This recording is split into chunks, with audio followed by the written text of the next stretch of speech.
একটা হলো মানে আমরা শুনতে পেলাম সুমনা মেরিন তার বিভিন্ন ফ্রেন্ডদের কাছে বলছে অথবা সে নাকি তার কবিতাতেও প্রকাশ করছে। আমি যদি কবিতা বুঝি তো ফ্রেন্ড কয়েকজনের সঙ্গে কথা হলো যে আপনাদের নাকি বিয়ে করার কথা ছিল, এরকম একটা সে বলে গেছে কয়েকজনের কাছে।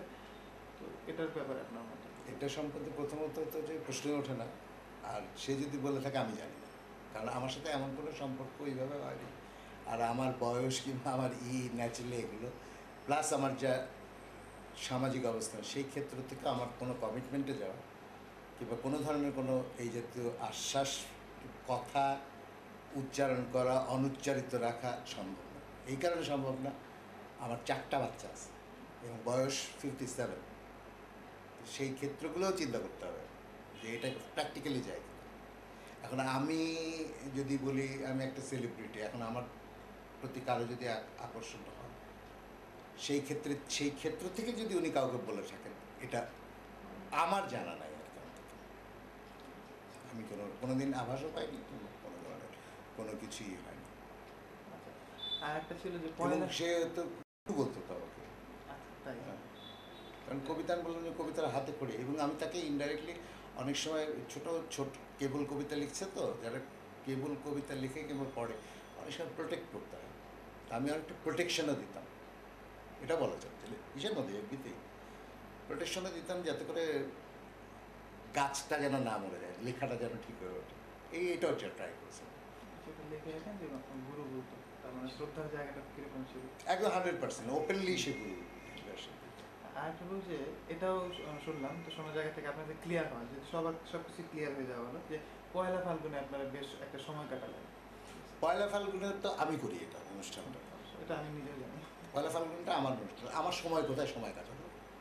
আমাকে ছবি তুলতে ডাকা হয়েছে, ওইরকম অনেক ছবি আমি তুলেছি, যেহেতু সে আমার ক্লোজ, অটোমেটিক্যালি তার সাথে কয়েকটা ছবি তুলেছে, বেশ কিছু তুলেছে। অন্যরা যে ধরেন 2টো করে তুলেছে, ধরো 2টো করে তুলেছে কি 3টা করে তুলেছে, এর সাথে বোধহয় 5টা 6টা এরকম ছবি হবে আমার সাথে। এবং ওটা হচ্ছে একদম ওই ইসের সামনেই, চারুকলার সামনে, নট দ্যাট যে কোনো আবডালে যে কিংবা কোনো কিছু, সবার সামনে সবাই ছবি তুলেছে, মঞ্চে তুলেছে, অন্যরা তুলেছে, আরও অনেকে তুলেছে সেই দিনকে, সেরকম তুলেছে।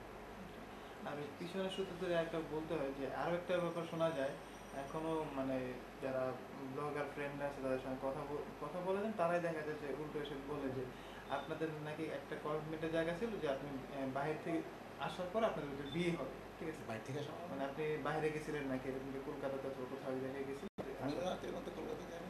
কলকাতা গেছিলাম এর আগে, অনেক আগে, হ্যাঁ সেটাই, 4-5 মাস আগে। সেই সময় নাকি আপনাদের একটা বিয়ে না দূর প্রশ্ন, কলকাতায় একটা মাজারের ডিজাইন করতে গেছিলাম, এবং ডিজাইনটা হয়েও গেছে। কলকাতাতে মাজার? হ্যাঁ, কলকাতাতে একটা আমাদের বাংলাদেশে একজন মানুষ কলকাতাতে, এবং ওটা হচ্ছে একটা মহিলার মাজার বলে, ওটা একটা ঘোমটার ডিজাইন করা আছে। অবশ্যই আমাদের বাংলাদেশকে রিপ্রেজেন্ট করতেছি আমরা। কলকাতা ঠিক না, এটা হচ্ছে বর্ধমানে। ডিজাইন অলরেডি অ্যাপ্রুভ এবং সব কিছু হবে ওখানে, ওটার জন্য ওটা দেখতে গেছিলাম। আমি কোনো কমিটমেন্টে কেমন করে যাবো? না, অনেকগুলো শোনা আছে, সেই শোনা কথাগুলো ক্রস করে নিলাম, বেশ ভালোই হবে আমার লেখার ক্ষেত্রে।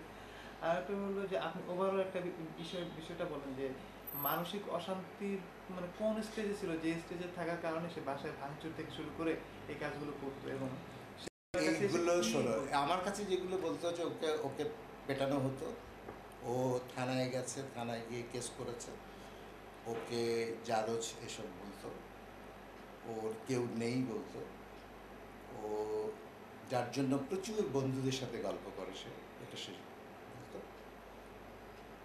তারপরে স্বামীর কথা বলতো যে কি সে মদ এবং গাঁজা দুটোই খায়। কাজের মেয়ের ব্যাপারে ও বলেছে, এইসব কথা সে বলেছে, এইটুকু। এগুলোই বিশেষ করে। আরেকটা চ্যাপ্টার ছিল তার, যেটা কবিতা লেখাতে তাকে আমি হেল্প করেছি, যে আমি তাকে জিজ্ঞেস করতাম তোমার গ্রামের গল্প।